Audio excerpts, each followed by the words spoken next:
and welcome. Tonight, FCT Minister Nyesom Wike says he won't stop members of the Rivers State House of Assembly from carrying out their constitutional duties towards Governor Siminalayi Fubara.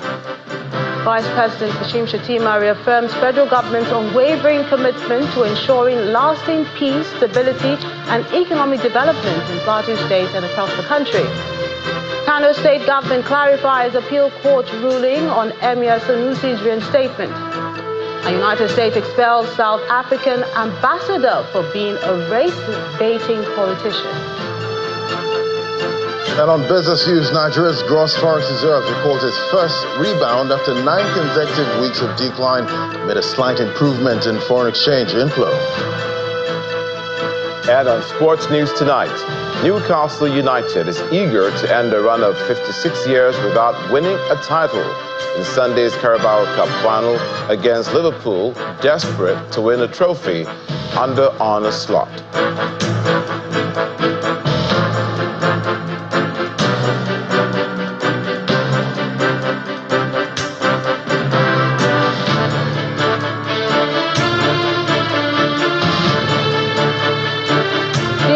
Minister Nyesom Wike says he has defeated Governor Fubara and his people in the ongoing Rivers political crisis.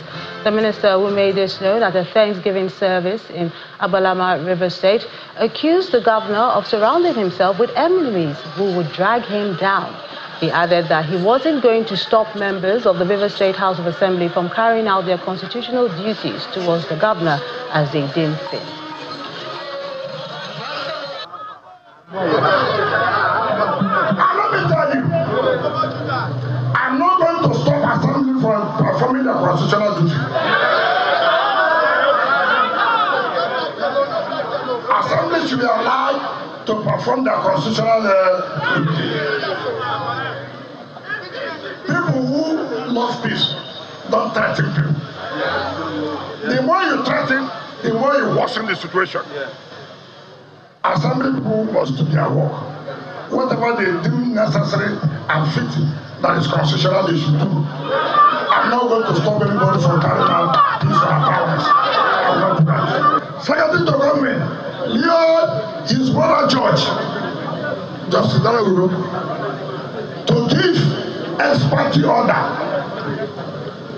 that the government can present budget to 3-4 people. Justice Daragogo, Secretary Daragogo, the judge who gave the order, Daragogo. Now look at how people can destroy a state. That's the genesis of all this crisis. How a judge will sit down under expertise order that people have defected, that you can present budget to 3-4 people. And still, he has the conscience to remain. Meanwhile, the Secretary to the State Government, Mr. Tami Danagogo, has been defending his decision to sign the letter inviting lawmakers for a meeting with Governor Fubara. He says such letters have always been written by him, even when the previous government was in power, dismissing a breach of protocol.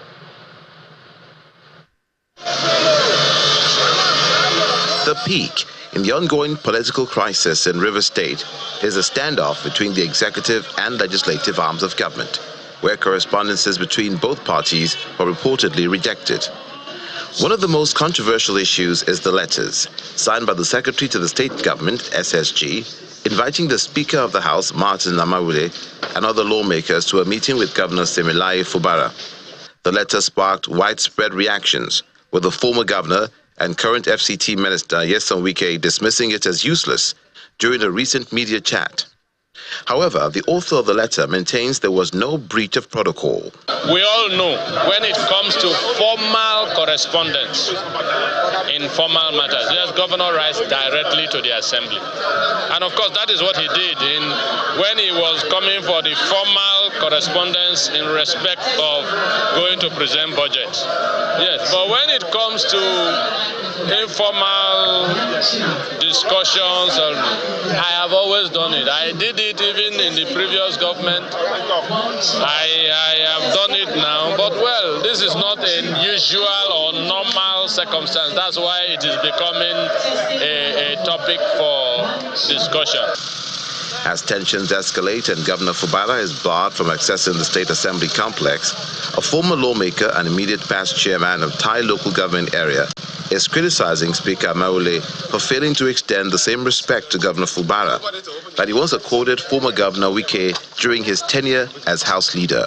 I served as Assembly for 8 years, and I know the norms and the laws. So it's very unfortunate that they have decided to denigrate and embarrass the office of the Executive Governor of Rivers State. That has never been. Even we were at the beck and call of the former Governor of Rivers State. That even at midnight he calls us. An hour to any program he calls us. So it's quite unfortunate because what they are doing at the moment is to disrespect the office of the governor. They have also made the war to see Rivers people as if we're insensitive to the plight of our people. Despite a recent Supreme Court ruling that many expected to restore political stability in the state, the crisis has continued to escalate, further aggravating supporters of Governor Fubara. Nobody will try past try for this world. Nobody will try past try. All you do is to try. You have tried and it has failed. What do? Come back to Rivers people. Rivers people are here with you. When the time comes, we will face it. We will face it. We have no other place to go. They have put us so much to the wall. We will face it when the time comes. The time is now even. Today, the governor was also at the assembly, having written to them, and they locked him aside. It is the height of rascality. No governor in this country will accept that. But the governor has stated it very clear that no price is too much to pay for peace. But should he continue to pay a price that is not recognized? Amidst the heightened tension and what appears to be deliberate provocations, a traditional ruler from the Okrika ethnic group is urging restraint. Politics is all about development.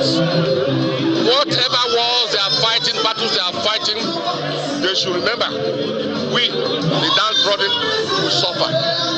So I'm appealing to them as a royal father to sheath their sword and let there be peace.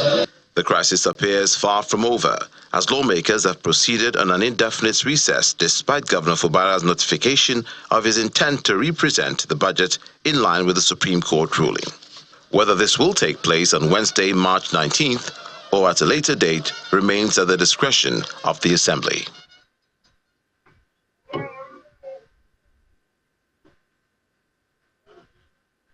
In anticipation of the grand reception for the FCT minister, protests rocked Asarichoru local government area of Rivers State. Multiple women could be seen chanting different slogans while blocking the road into the community. Some even went as far as going topless while sitting on the highway. They asked the governor and the FCT minister to mend fences in the interest of peace and development in Rivers State. To other stories now, the federal government has reaffirmed its commitment to ensuring lasting peace, stability and economic development in Plateau and across the country. Vice President Kashim Shettima stated this in Jos, the Plateau State capital, where he was received at the Yakubu Gowon Airport by the Deputy Governor of the state, Mrs. Josephine Piyo. He emphasized the determination of the current administration to foster national unity and progress, as he also commended the Plateau State government's peace-building efforts. We are here at the behest of Mr. President Bola Ahmed Tinubu, to condole our leader, Sheikh Muhammad Yahya Jingir, and the family and the entire Ummah over the sad loss of Sheikh Sayyidu Hassan Jingir. When I mentioned the passage of our leading cleric to His Excellency Mr. President yesterday, he said, please go on my behalf and condole Sheikh Jingir. May Allah grant the soul of Sheikh Sayyidu Hassan Jingir eternal rest and reward him with his Al-Jannah Firdaus. And may Allah also grant the family the fortitude to bear the irreparable loss. May Allah usher in an era of peace, stability, and social cohesion and progress in just implanting the nation at large. To boost the morale of those keeping the peace in the front lines, the Commander 6th Brigade, Nigerian Army Operation Wellstroke, Brigadier General Kingsley Uwa, has commended the troops for their unwavering commitment and gallantry in the ongoing military operations.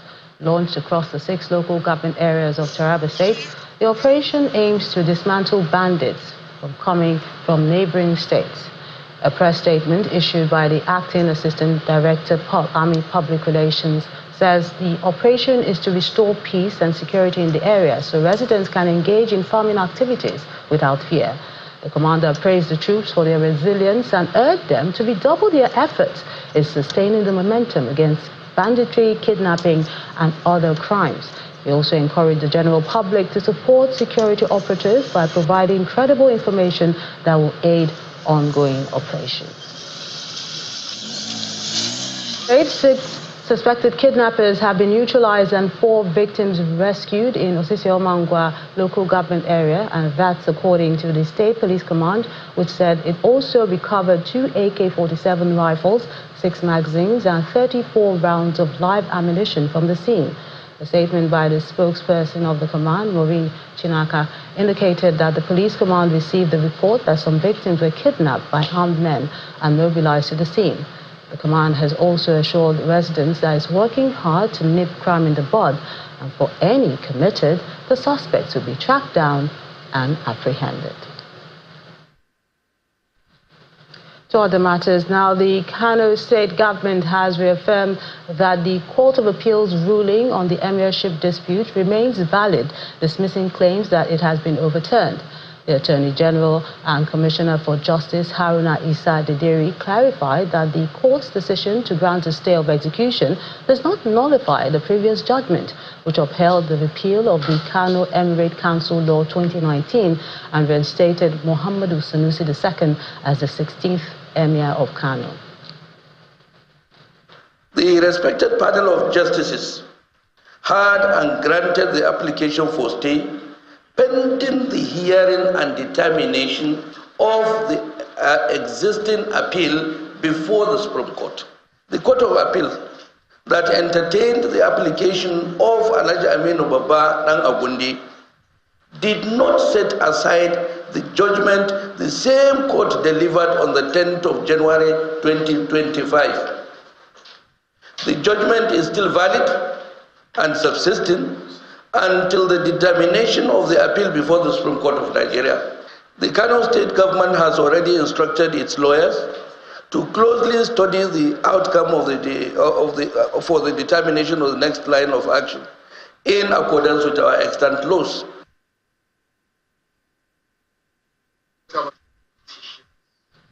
Meanwhile, Aminu Baba, a kingmaker in Kano Emirate and the appellant in the case, said contrary to the state government's claims, the Court of Appeal's order means that Alhaji Lavido has no right to parade himself as the Emir of Kano. We should maintain status quo ante. Before I went to court to challenge the repeal of that law, which the state government did, and remove all the emirs, it is very, very clear. Anybody who can read English knows this very, very clear. Maintain status quo ante. Maintaining status quo ante bellum. That is before all this problem of I being going to court as a result of the repeal of the law. And what is the position?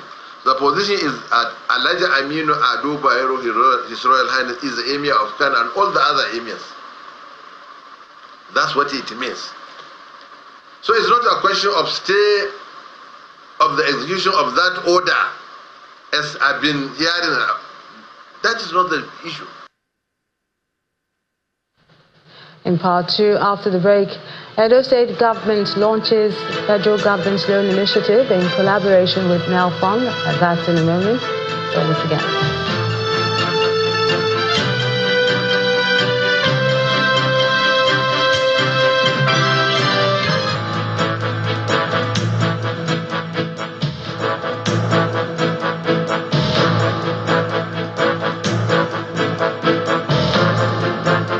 Welcome back. If you've just joined us, you're watching the news at 10 live on Channels Television.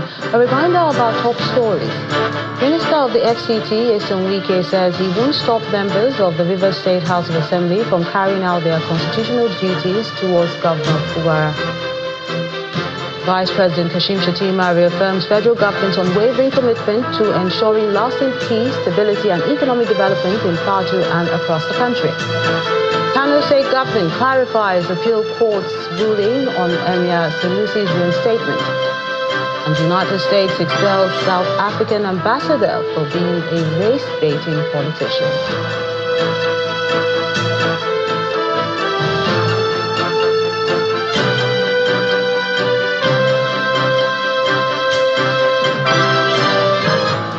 The last has not been heard from the crisis rocking the Labour Party in Imo State following the suspension of 13 members as announced by the state chairman.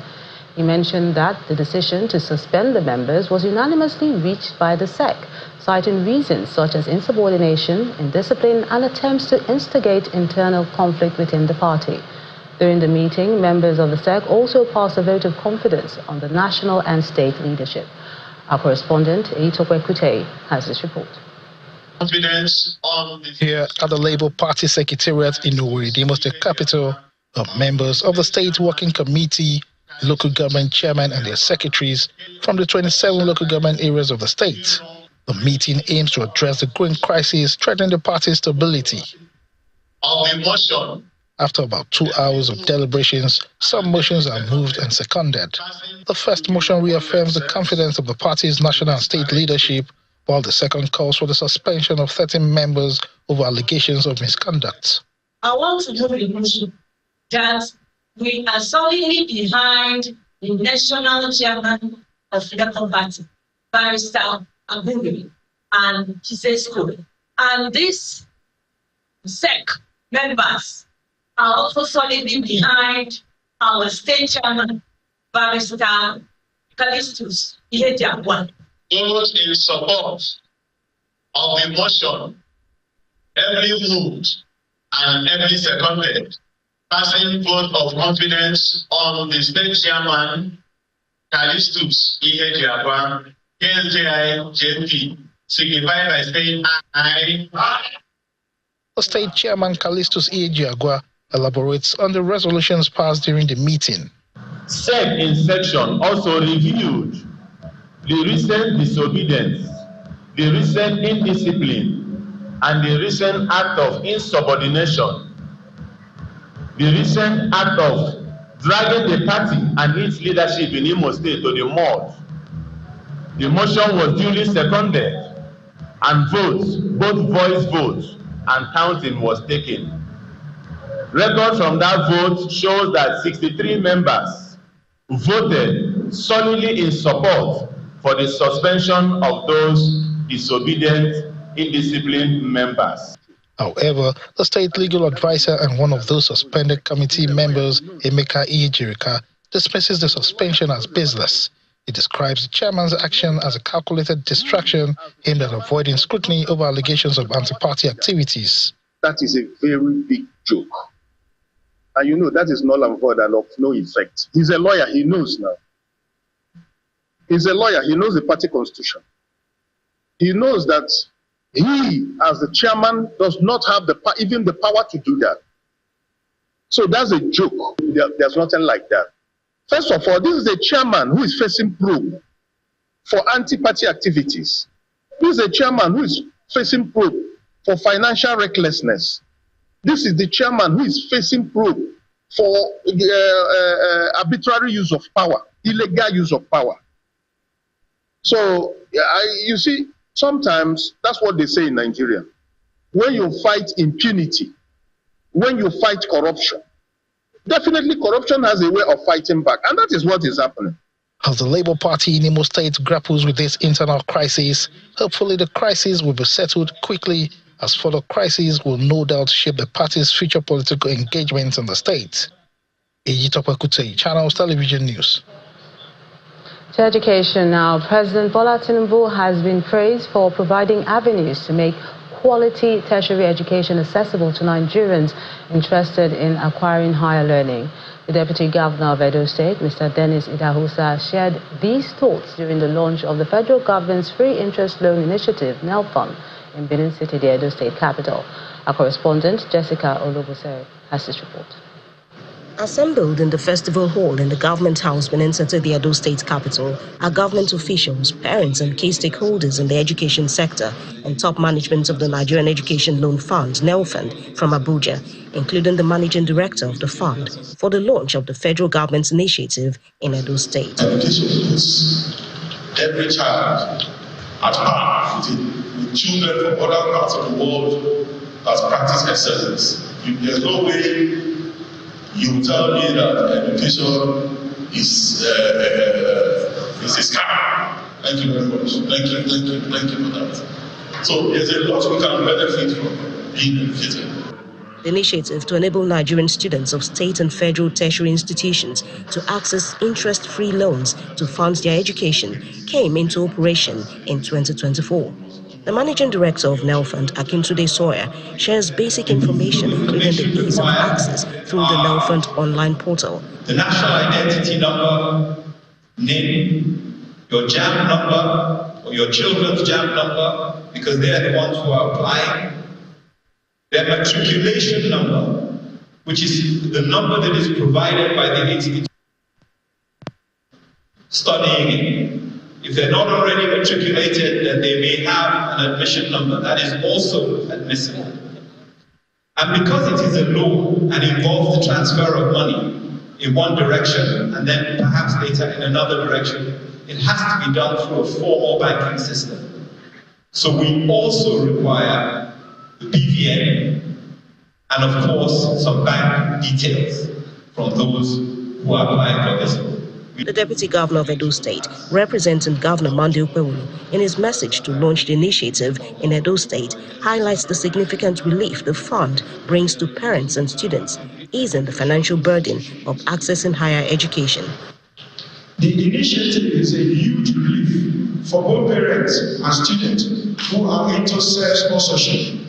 With the NELFUN loans, the worries of school fees will be a thing of the past in no distant time.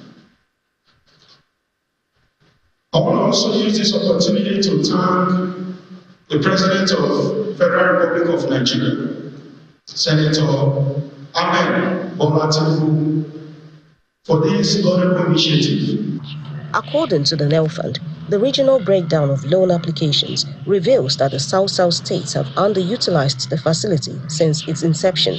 The regional distribution, it says, is as follows: Northwest 30%, Northeast 25%, Southwest 18%, North Central 16%, South-South 7%, and Southeast 5%.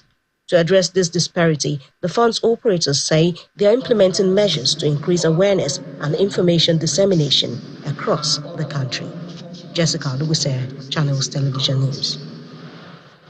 To other stories now, the federal government is committed to youth development. The Minister of Youth Development, Mr.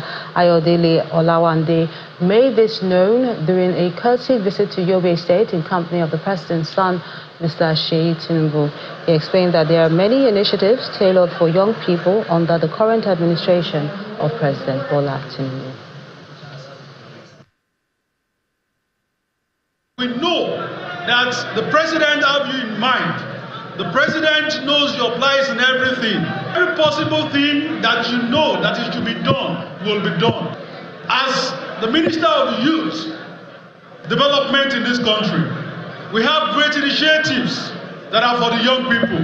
and we are going to make sure that it gets to Yobe. We have a wonderful governor, and we are cooperating together to make sure that everything went in line and we are together. We would have loved to be here till tomorrow, but because of the activities and where we need to be now, we are leaving, but we are with you. Nigeria's digital economy is on track for transformation, and innovation remains the driving force. This is the position of the Director General of the National Information Technology Development Agency, Mr. Kashifu Inuwa, at the closing ceremony of the iHack for Hubs training in Abuja. Our correspondent, Sunes Nathaniel, reports that the crucial role of technology in addressing local challenges and accelerating national development were highlighted. As part of efforts to expand the nation's digital economy, the National Information Technology Development Agency hosted the iHatch for Hubs training program with emphasis on the role of innovation in shaping the country's future. The program aims to provide the structure, mentorship, and resources necessary for innovation hubs to thrive.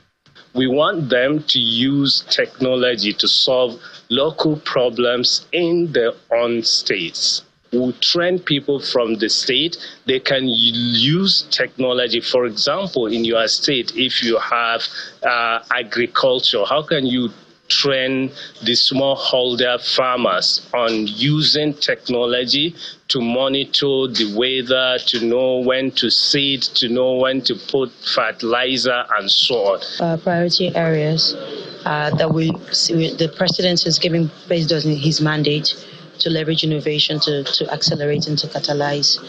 Some of those areas are agriculture, trade, healthcare, education. So we see through this cohort a lot of solutions coming out in this area, in agri-tech, in ed-tech, in fintech, health tech, and even to facilitate commerce and trade largely across the country. The program provides insights on how to move from concept to execution while ensuring long-term sustainability. We designed the program in a way that gave a robust curriculum filled with virtual sessions and capacity building, expert-led sessions. We brought veterans in the ecosystem who have done this hub support and built hubs and run hubs across the country. This opportunity, working with 36 hub managers from 36 states plus the FCT, making it 37, has been a really exciting experience, and exciting for us because it gives us the opportunity to bring all of the experiences and insights that we've had over the years building City Hub to supporting them and building their capacity to be able to build a thriving innovation ecosystem in their states as well. From policymakers to entrepreneurs, the consensus is clear. Nigeria's digital future depends on its ability to innovate locally. Sunest Nathaniel, Channels Television News. In a bid to improve the welfare of practitioners, the Nigerian Union of Journalists is set to present a media enhancement bill before the National Assembly. The NUJ president, Mr. Alassane Abdullahi, says this will help address the disparity in salary packages compared to other sectors. Mr. Abdullahi made the remark at a press briefing as part of activities to commemorate the union's 70th anniversary. We love the bill together.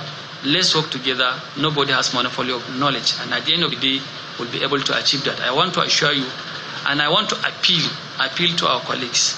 This time around, let's blow the trumpet for ourselves. We used to do it for others.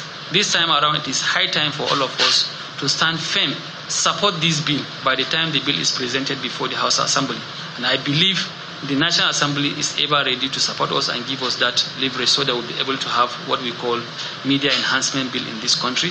And I believe that bill, even if we can start to implement it within the state and federal agencies, that will go along. But I want to assure you, unusually under our watch, we are coming up with a committee from the national level up to the state level, whereby we are going to sanitize the system and we are going to screen journalists. And at the end of the day, we are coming out with a compendium of Nigerian journalists. And I want to assure you, from the national level to the state levels, we are coming up with such committees that will be saddled with such responsibilities of sanitizing the system. And I want to assure you it is something that is doable. With your support, we'll be able to do that. Thank you.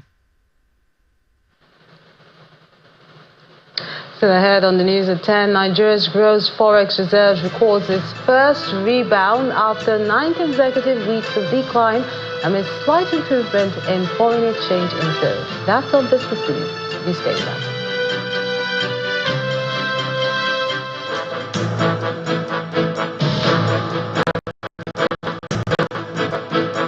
Welcome back.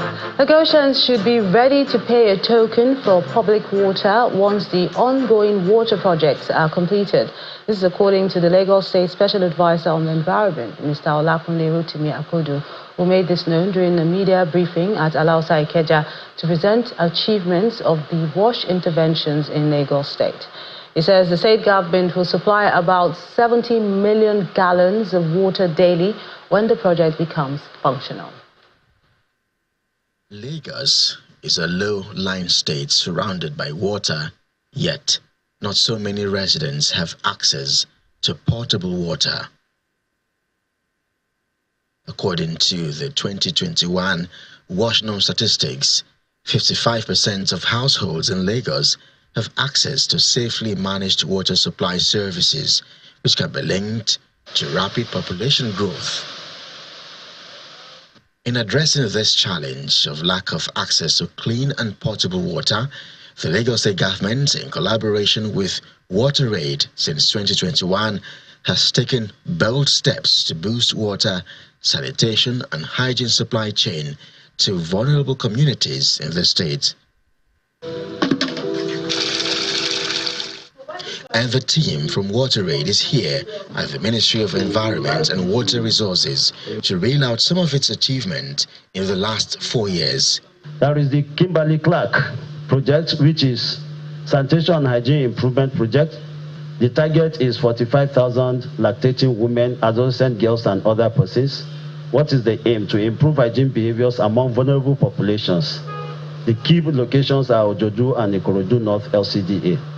What did you achieve under that? 2 PHCs renovated as model PHCs with functional water supply and sanitation facilities.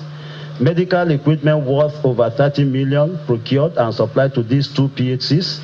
While the state government races for time to complete its ongoing Adio 2 water project, the authority says plans are underway to set tariff for public water. The state will not support drilling of boreholes. No boreholes are already in use, but it's not something we are proud of, and it's something we are eager to run away from by providing the right of alternative, which is by Lagos State Water Corporation. Just as someone asked what is the access rate, I will tell you that right now it's very low. However, there are programs in the pipeline as well as currently ongoing. You know, they mentioned Ikorodu and Ojodu, but our own catchment is the entire state. We are working around the I'm sure some of you pressmen went with Mr. Governor to the ongoing Adion 2 project, which is to supply 70 million gallon water per day to Lagosians. So once that is done, we have another 50 million gallons, and then coupled with all other interventions that we have, I'm very certain that by the end of 2025, there will be a remarkable increase in access. But at the same time, we must know that it is not going to be free again as we move forward. You don't expect private people to start and investing to supply free. So, as I said, there are a lot of conversation that will still go on in the tariff setting. Even though some residents are already used to patronizing individuals engaged in water services, WaterAid and the state government believe it is safer to pay for quality service rather than get exposed to unclean water. It costs resources to supply quality water. And we talk about cost recovery and not profit making. You need to buy chemicals to treat. You need to pay workers who are working well so that they can earn a living and do the work well. You need to maintain pipes. You need to ensure that water quality is tested regularly. Some of the things, and so when people say you are privatizing, they forget that if they drink polluted water, they will go to hospital and spend money on drugs. Whereas if you have paid a little more, you get safe water. The people that can afford to pay will be where the PPP will be engaged first.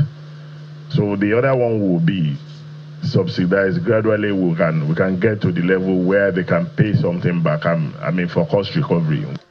In Lagos State, WaterAid says it has carried out hygiene behavior change campaign and water safety training in 57 communities to promote healthy living and prevention of cholera. And by 2028, WaterAid is determined to reach 10 million people directly and 17 million people indirectly through interventions with basic wash access. In Katsina State, widows and less privileged women have been assured of the government's continuous support. Governor Diko Rada also promised to build a state where no one is left behind and every resident, regardless of background or circumstance, is given an opportunity to succeed. The governor disclosed this at the banquet hall in Katsina State when he flagged off an empowerment program. In recognition of the numerous challenges most widows face, the Katsina State government flags off this empowerment program for over 7,000 widows and less privileged women, drawn from all the 34 local government areas of the state. The program, according to Governor Diko Rada, is aimed at restoring the dignity of widows and the less privileged women, but also to reduce poverty and promote inclusiveness. We recognize the difficult circumstances many of these women find themselves having lost their loved ones and primary providers. We understand the numerous challenges they face in their daily lives, from economic hardship to social exclusion. Therefore, this program is aimed at restoring dignity, hope, and opportunity to our widows, enabling them to thrive and contribute positively to the growth and development of our dear state. The beneficiaries received 25 kg bags of rice and 10,000 naira cash each, and the State Commissioner for Women Affairs appreciates the gesture of the governor. This program is a reflection of the values we hold here as a people: compassion, solidarity, and the belief that no one should be left behind.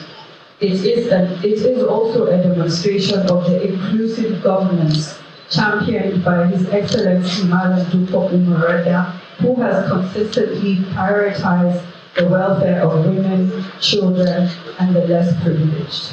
840 beneficiaries were selected from 4 local government areas in the first stage of the program. Subsequently, it will be extended to all the local government areas of the state. Today, we are beginning with 4 local governments, namely Katsina, Keita, Batagarawa, and Rimi, and will cover the remaining 30 local governments in the state subsequently. The governor has directed us to select 20 women in each of the 361 wards. In 2024, over 6,000 women were trained and empowered on farming activities by the state government to ensure food security. These beneficiaries are advised to utilize the donations to improve their livelihoods, and the state government promises to continue supporting them to achieve a lasting success. To combat the peddling of fake and substandard drugs, NAFDAC has introduced a new mobile application, the Green Book. The app is designed to help Nigerians verify genuine medical products. The application, which serves as an online database for registered drug products, was revealed at a workshop in Port Harcourt, the River State capital, where stakeholders were given a live demonstration. Our correspondent, Deborah Agbalama, has this report. The dangers posed by fake and substandard drugs and their continuous circulation to end users have made verification more crucial than ever. To address this, NAFDAC is introducing the Green Book app designed to help users confirm a drug's authenticity. The unveiling, which took place at a workshop organized for health practitioners, is themed Sensitization and Awareness Workshop for the Green Book, Traceability Project, and Pediatric Policy. You can take steps to even arrange with the companies that sold to you. NAFDAC's Director General Mojisola Adeyeye is here represented by the Director of Post-Marketing Surveillance Directorate, Fred and Beatrice. He describes the app as a major step in tracking counterfeit medicines. The Green Book addresses substandard and falsified medicines to ensure that consumers don't patronize substandard and falsified medicines. So we're putting tools into the hands of consumers that they can use to verify, these products or any product that they're buying. They could use the name, they could use the NAFDAC number, they could use the generic name, and they can use that to verify. The Rivers State Commissioner for Health, Adeze Ure, who is also represented, reaffirms the government's commitment to eliminating counterfeit drugs while working hand in hand with NAFDAC. We're seeing particularly our efforts in Lagos State, our efforts in Anambra State, our efforts and that of our team in Abia State, as well as Oyo State, where we've had the news of over ₦1 trillion worth of unwholesome products, of fake, substandard, counterfeit medicinal products intended to be sold out to the Nigerian unsuspecting populace, which of course is so much detrimental to the health of our citizens. We're very excited at what she's doing, the commitment of the DG NAFDAC and her team, what they are doing in ridding off these unscrupulous elements in our society. With this innovation, the general public can now verify drugs instantly. The app is available for download on Google Play Store, Apple Store, and NAFDAC's official website. Deborah Abalama, Channels Television News. Time to find out what's up in the world of business. Laddie Williams has all those details.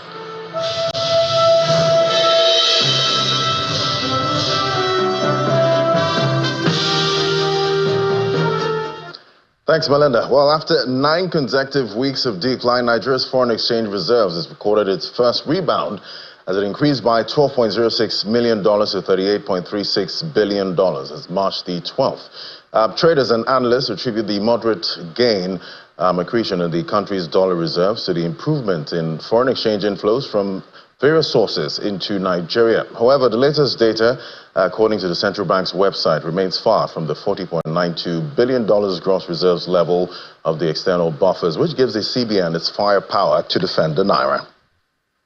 Meanwhile, the central bank says many businesses in Nigeria have expressed optimism in the overall macroeconomy within the coming months due to their positive outlook on the country's exchange rate.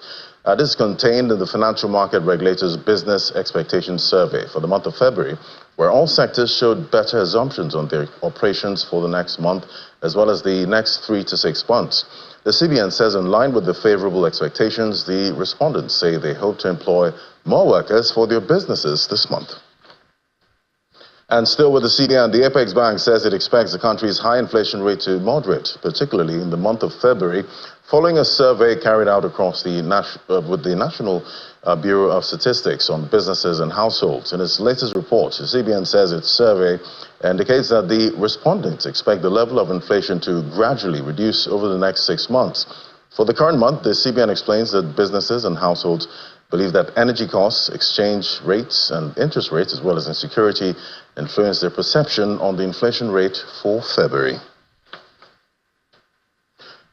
And forex trading activities at the FMDQ exchange ended in the green this week as total turnover of transactions carried out rose at over $685 million at the close of this week. The amount represented 45.43% week-on-week increase against the more than $1.5 billion value of transactions recorded last week. According to the FMDQ, the week-on-week increase in total turnover was solely driven by transactions in the FX spot, while there were a continued lack of activity in both the exchange-traded FX futures and cleared Naira-settled non-deliverable forwards markets. And at the Nigerian exchange, activities on the domestic bourse ended the second trading week of March with a moderate loss. That's its third consecutive week of losses due to sell pressure and profit-taking. The benchmark indicator of stocks performance, that's the all-share index, dropped by 0.55%. It fell below the 106,000 mark. The decline, which was largely driven by declines in the banking, oil and gas, and industrial goods components of the market, affected 46 equities, led by Nimeth International, while livestock feeds led a pack of 37 gainers. Meanwhile, market activity also showed a positive performance as trading volume rose by 81.6%, which was largely driven by the shares of Sovereign Trust Insurance, Champion Breweries, and Jais Bank. And that's it on Business News. Back to Melinda with the rest of the news at 10.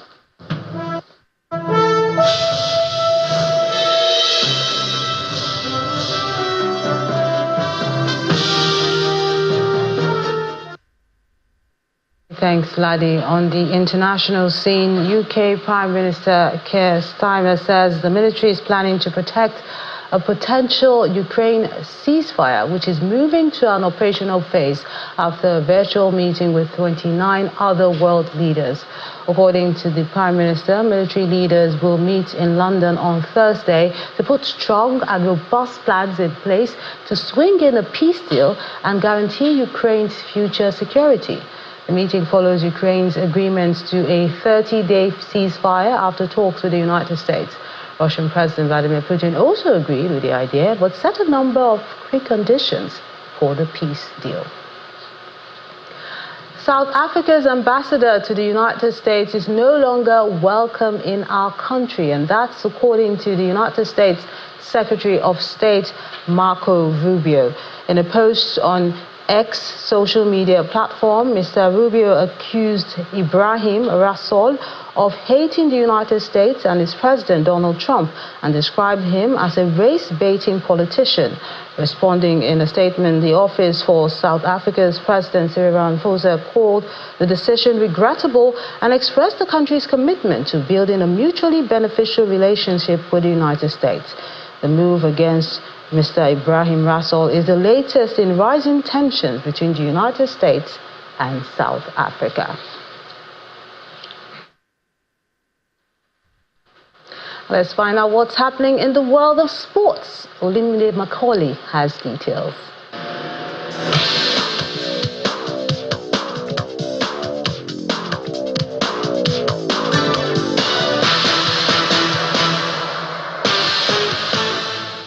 Thank you, Melinda.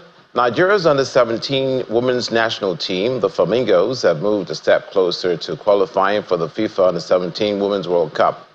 The Flamingos beat South Africa 2-0 in Ikenne to secure a 5-1 aggregate win in their second-round qualifier.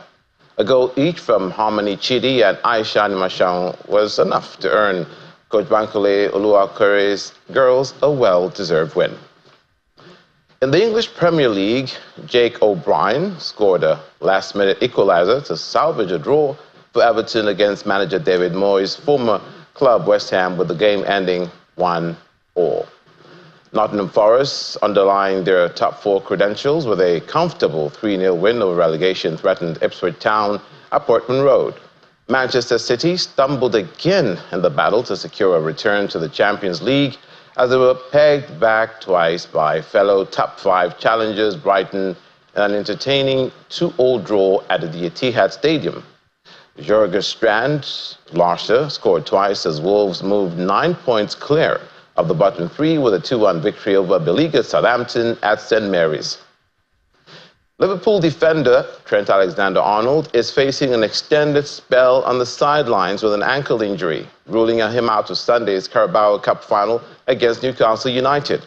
Manager Arne Slot said Alexander-Arnold will be back before the end of the season after sustaining an injury in the second half of Liverpool's Champions League exit to PSG on Tuesday. Liverpool are aiming for a first trophy under Slot, and the Dutchman is relishing an opportunity to win a title with the club in his first stint. You play games like this, like against Paris Saint-Germain and like against Newcastle now, to win it, and that's also what we're trying to do, and we're really looking forward to it, to playing a final again, because you cannot take a final for granted, especially not in this country with so many good teams involved in every cup competition. So we're looking forward that we are part of it, and if you are part of it, of course, you want and try to win it, but that's probably what Newcastle wants as well. Meanwhile, Newcastle United boss Eddie Howe has said that the Magpies will look to present a united front when they return to Wembley for their second cup final in 3 years. Newcastle United, who have the chance to win their first major trophy since 1955, will be without Sven Botman, Lewis Hall and Anthony Gordon to injuries and suspension.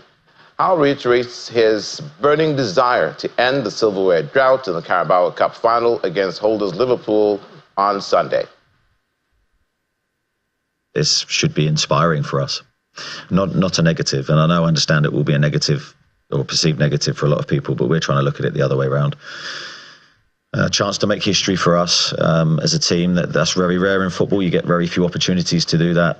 Chance to be remembered positively, which again is not very many times in your career you get a chance to do that. So I think they're all positive outcomes.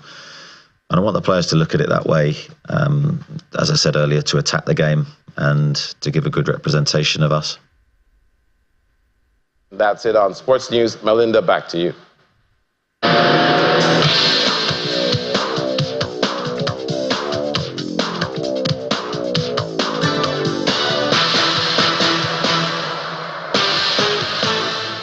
Many thanks, Olumide. We have more details on the Ijaw women's protest. The former Niger Delta agitator turned traditional ruler Asari Dokubo has condemned the use of tear gas and physical violence by security operatives against the women protesting during the reception for the FCT minister Nyesom Wike in Asari Toru local government area of Rivers State. Amongst those assaulted was his younger sister, Honorable Boma Godhead, a serving member of the House of Representatives. In a statement by his spokesperson, said the women merely expressed their displeasure over Mr. Wike's reckless comments belittling the entire Ijaw nation, yet they were met with violence and such actions are unacceptable. He described Mr. Wike's comments about the Ijaw people as reckless, provocative and deeply unfortunate.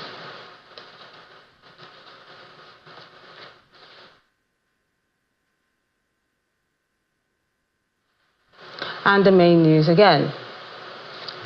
The Minister of the FCT, Nyesom Wike, today said he won't stop members of the Rivers State House of Assembly from carrying out their constitutional duties towards Governor Siminalayi Fubara. He made a comment in Port Harcourt during a Thanksgiving service organized in his honor. We also told you that the Vice President, Kashim Shettima, reaffirmed the federal government's commitment to ensuring lasting peace, stability and economic development in Plateau State and the nation. Also today, the Kano State government clarifies the appeal court ruling on Emir Sanusi's reinstatement. And the United States has expelled South African ambassador for being a race-baiting politician. That's the news at 10 tonight. I'm Melinda Kilami on behalf of the team. Good night.